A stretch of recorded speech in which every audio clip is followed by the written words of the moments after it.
டே 2 இன்றைக்கி என்ன பண்ண போகிறோன்னு பார்த்தோன்னா ஓரங்கழிக்க போகிறோம். ஓரங்கழிக்கிறதுனா ஒன்றும் இல்லைங்க, வரப்பை வந்து கொஞ்சம் கொஞ்சமாக கழிக்கிறது தான். அதுக்கு முன்னாடி என்ன பண்ண போகிறோன்னா, இங்கே இருக்கிற மரம் செடியெல்லாம் வந்து வெட்டி வயலுக்கு வந்து உரமாக போட போகிறோம். ஆரம்பிக்கலாமா அப்படின்னு ரோலக்ஸ் ஸ்டைலில் கேட்டுட்டு, ஐயோ இந்தாண்ட போகிறதா இல்லை இந்தாண்ட போகிறதான்னு ஒரு பக்கம் போவோம் அப்படின்னு சொல்லிட்டு போயிட்டு வெட்ட ஆரம்பிச்சிட்டேன். வெட்டலான்னு பக்கத்தில் போனால் அங்கே ஒரு கோழி வந்து நிழலில் படுத்துருந்தது. என்னை பார்த்த உடனே பயந்து ஓடிடுச்சு. அதுக்கப்புறம் சரின்னு சொல்லிட்டு நானும் வெட்டினேன். வெட்டும்போது கொஞ்சம் கஷ்டமாக தான் இருந்தது. ஏன்னா இவ்வளோ பெரிய செடியாயிருச்சு, நமக்கு நிறையா தடவை அதை பிச்சு நம்ம மருதாணி வச்சுருக்கோம் அப்படின்னு ஒரு மாதிரி கஷ்டமாக இருந்துச்சு. சரி இதை வெட்டினா அதுக்கப்புறம் நல்லா துளிர்த்து வரும். நம்மளுக்கு அந்த செடி அழிக்க போகிறதில்ல, அது நல்லா இன்னும் துளிர்த்து வரும். இதை வெட்டி எதுக்காக நம்ம வந்து வயலுக்கு போடுறோம் அப்படின்னா, இதோட இலைத்தலைகள் வந்து என்ன ஆகுனா நல்லா மக்கி மண்ணுக்கு நல்ல ஒரு உரமாகவும், வளரக்கூடிய செடிக்கு ஒரு வந்து வளர்ச்சி தரக்கூடிய ஒரு சத்தாகவும் இருக்கும். இது வந்து அதனால தான் இதை வந்து வெட்டி போடுறோம். மரமோ செடியோ நம்ம வெட்டும்போது கவனம் தேவை. ஏன்னா நம்ம பாட்டுக்கு ஏனோ தானோன்னு வெட்டுறோம் அப்படின்னா, அந்த குச்சியோ இல்லை கத்தியோ வந்து எதிர்த்து நம்மளையே அடிக்கிறதுக்கான வாய்ப்பு இருக்குது. ஸோ கவனமாக தான் வெட்டணும். பாதி வெட்டிட்டு இழுக்க ஆரம்பிச்சிட்டேன். ஏன்னா ஒன்றோட ஒன்று பிணைஞ்சிருக்கு. ஸோ எல்லாத்தையும் வெட்டினோம்னா இழுக்க முடியாது நம்மளால். அதனால் கொஞ்சம் கொஞ்சமாக வெட்டி கொஞ்சம் கொஞ்சமாக இழுக்கலான்னு சொல்லிட்டு இழுக்க ஆரம்பிச்சிட்டேன். எதுக்காக இழுத்து இப்படி அடுக்கி வைக்கிறோன்னா, அப்போ தான் நமக்கு தூக்கும்போதும் வயலில் போய் போடும்போதும் நமக்கு வந்து கொஞ்சம் கஷ்டம் தெரியாமல் இருக்கும். அதுக்காக அப்படி பண்ணேன். அதுக்கப்புறம் வெட்டி முடிச்ச வாட்டிக்கு இப்படி தான் இருந்துச்சு. ஒரு வழியாக இது கொஞ்சம் வெட்டுறதுக்கு கொஞ்சம் கஷ்டமாக இருந்தது. கொஞ்சம் அதிக நேரமும் தேவைப்பட்டுச்சு. இதை வெட்டிட்டு 2வது மரத்தை சீக்கிரமாக வெட்டி ஆகணும் அப்படின்னு சொல்லிட்டு டக்குன்னு வெட்ட ஆரம்பிச்சிட்டேன். இது கொஞ்சம் அதை விட ஈஸியாக தான் இருக்கும். ஏன்னா அதை விட இது சின்ன செடி. அதனால் இதை வந்து சீக்கிரமாக வெட்டிடலான்னு சொல்லிட்டு நானும் வேகமாக வெட்ட ஆரம்பிச்சிட்டேன்.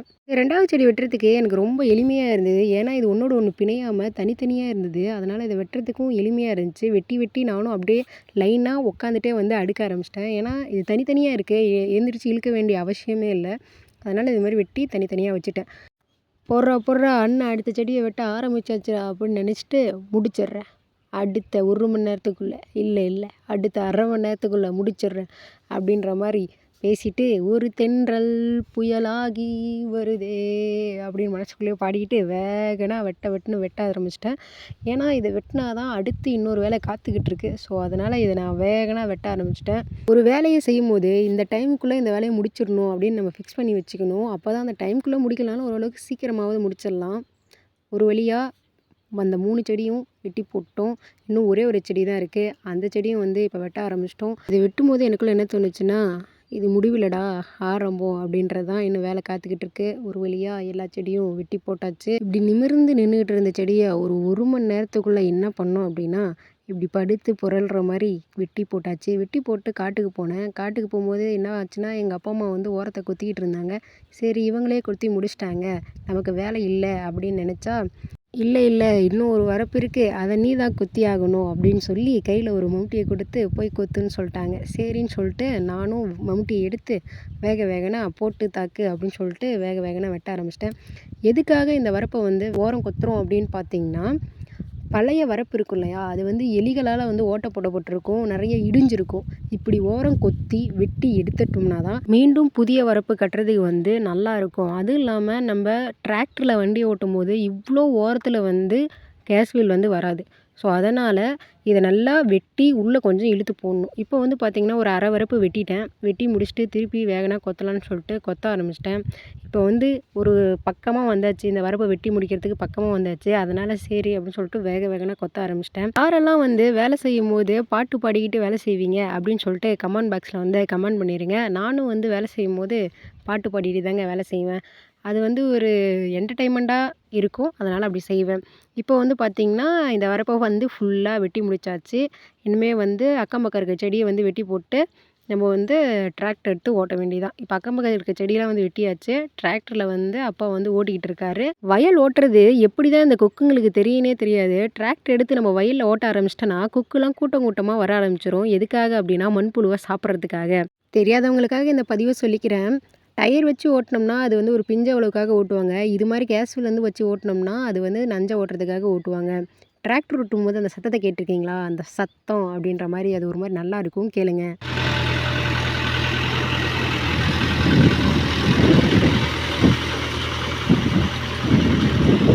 அப்பா வந்து டிராக்டர் ஓட்டிகிட்டு இருந்தார். நான் வந்து என்ன பண்ணேன்னு பார்த்தீங்கன்னா, கிணத்துக்கிட்ட இருந்த சின்ன சின்ன செடி, மரம் அதெல்லாம் வந்து வெட்டி எடுத்துட்டேன். வெட்டி எடுத்துகிட்டு வந்து இது மாதிரி வந்து வயலில் வந்து களைச்சி விட்டேன். அப்போ தான் ஞாபகம் வந்துச்சு, நம்ம காலைல வெட்டி வச்சுருந்த மருதாணி செடியெல்லாம் வெயிலில் காஞ்சிருமே அப்படின்னு சொல்லிட்டு. அதனால் அங்கே போயிட்டு ஒரு கயிறை போட்டு ஒவ்வொரு கிளையாக எடுத்து வந்து அடுக்க ஆரம்பிச்சிட்டேன். எதுக்காக இப்படி அடுக்கிறோம் அப்படின்னா, அப்போ தான் நிறைய செடியும் வைக்க முடியும். அதுவும் இல்லாமல் தூக்கும் போது வந்து நமக்கு வந்து கலையாமலும் சிந்தாமலும் இருக்கும்.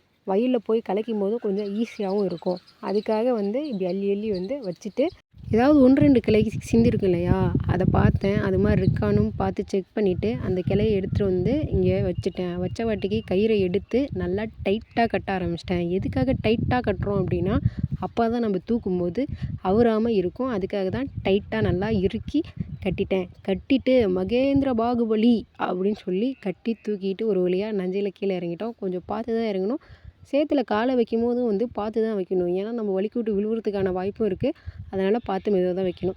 வச்சுட்டு அந்த கவுட்டை வந்து அவுத்துட்டு செடியை வந்து ஒவ்வொன்றா கலைச்சி போட ஆரம்பிச்சிட்டேன். எதுக்காக இப்படி கலைச்சி போடுறோம் அப்படின்னா, இந்த இலை மக்கி வரக்கூடிய சத்து அந்த ஒரு இடத்துல மட்டும் வராமல் எல்லா பகுதிக்கும் கிடைக்குன்றதுக்காக தான் அதை வந்து இப்படி ஒவ்வொன்றா எடுத்து எல்லா பகுதியும் வந்து கலைச்சி விட்றோம். இப்படி கலைச்சி விட்டோம்னா எல்லா இடத்துலையும் ஈக்குவலாக வந்து சத்து வந்து அதுக்கு நல்லா வந்து கிடைக்கும். அதுக்காக தான் எடுத்து வந்து கலைச்சி விட்றோம். இதை கலைச்சி விடும்போது ஒரு முக்கியமான விஷயம் என்னென்னா, கேப் விடாமல் கலைச்சி விடணும். அப்போ தான் வந்து எல்லா இடத்துலையும் ஈக்குவலாக இருக்கும். அதுக்காக அப்படி பண்ணுவோம்.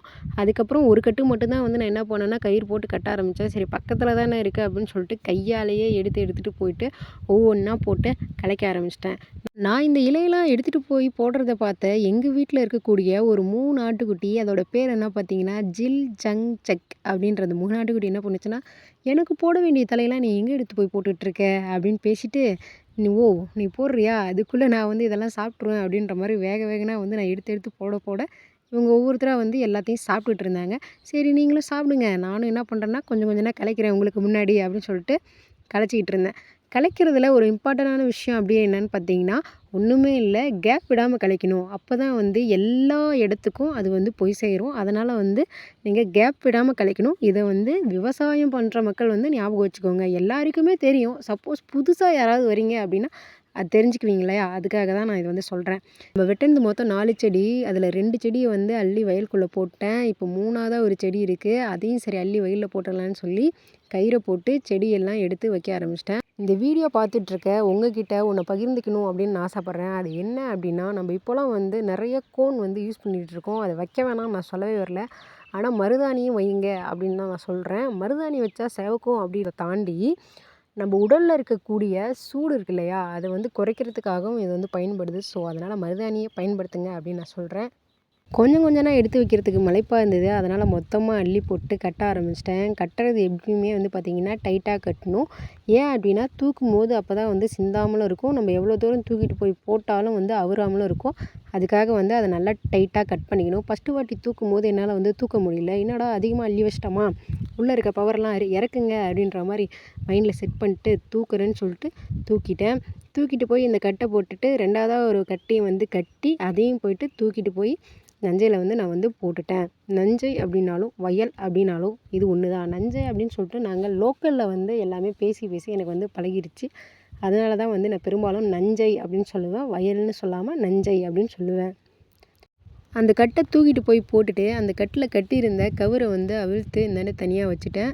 தனியாக வச்ச பிறகு அதில் இருந்த கிளைய ஒவ்வொன்றா எடுத்து கேப் விடாமல் இருக்கிற கொஞ்சம் இடத்துலையும் வந்து களைச்சி விட ஆரம்பிச்சிட்டேன். புதிதாக யார் வந்து விவசாயம் பண்ண ஆரம்பிச்சிருந்தாலும் ஒன்று வந்து ஞாபகம் வச்சுக்கோங்க, சுற்றி இருக்கக்கூடிய செடி வந்து வேஸ்ட்டு அப்படின்னு சொல்லிட்டு அதை மருந்தடித்து அழிச்சிடாதீங்க. இது மாதிரி வயல் ஓட்டுறப்ப என்ன பண்ணுறீங்க அப்படின்னா, அந்த செடி எல்லாமே அறுத்து வந்து அந்த வயலுக்குள்ளே போட்டு ஓட்ட ஆரம்பிங்க. ஏன் அப்படின்னா அது வேஸ்ட்டாக போகிறதையும் தாண்டி அந்த மண்ணுக்கு வந்தும் நீங்கள் நடக்கூடிய பயிருக்கும் வந்து ஒரு நல்ல வந்து ஒரு வளர்ச்சியை வந்து அது தரும். அதனால் வந்து அதை அழிச்சிடாதீங்க. அழுக வச்சு அதுக்கு வந்து செடிக்கு வந்து உரமாக ஆக்குங்க அப்படின்ற ஒரு விஷயத்தை நான் வந்து இங்கே சொல்லிக்கிறேன். அதுக்கப்புறமா நான் வச்சுருந்த 2ஆவது கட்டையும் வந்து கேப் இல்லாமல் வந்து நான் கழிச்சிட்டேன். கையிலையும் கால்லையும் ரொம்ப சேராக இருந்ததுனால அங்கே இருக்கக்கூடிய கொஞ்சம் தெளிஞ்சிருந்த தண்ணியில் கையும் காலையும் கழுவிட்டு கயிறை அந்தாண்ட அவிழ்த்து போட்டிருந்தேன் இல்லையா, அதை வந்து எடுத்துக்கிட்டு நான் வந்து மேலே ஏறி வர ஆரம்பிச்சிட்டேன். ஒரு வழியாக நம்ம இது எல்லாமே வந்து களைச்சிட்டோம். நம்ம வெட்டி வச்சுருந்த அந்த செடி எல்லாமே வந்து களைச்சிட்டோம். அது களைச்சி முடித்த வாட்டிக்கு பார்த்திங்கன்னா இப்படி தான் இருந்தது. எல்லாத்தையுமே வந்து ஃபுல்லாக வந்து நம்ம களைச்சிட்டோம். இங்கே இருக்க இந்த வேப்ப மரத்தை மட்டும்தான் இன்னும் வெட்டி போடல. அதையும் வெட்டி போட்டோம்னா கொஞ்சம் வேலை முடிஞ்சிச்சு. அது மட்டும் இல்லாமல் இந்த வயலில் இன்னும் வந்து பார்த்திங்கன்னா ஓரம் வந்து கழிக்கல. அதாவது ஓரத்தில் இருக்கக்கூடிய அந்த வரப்பை வந்து இன்னும் கழிக்கல.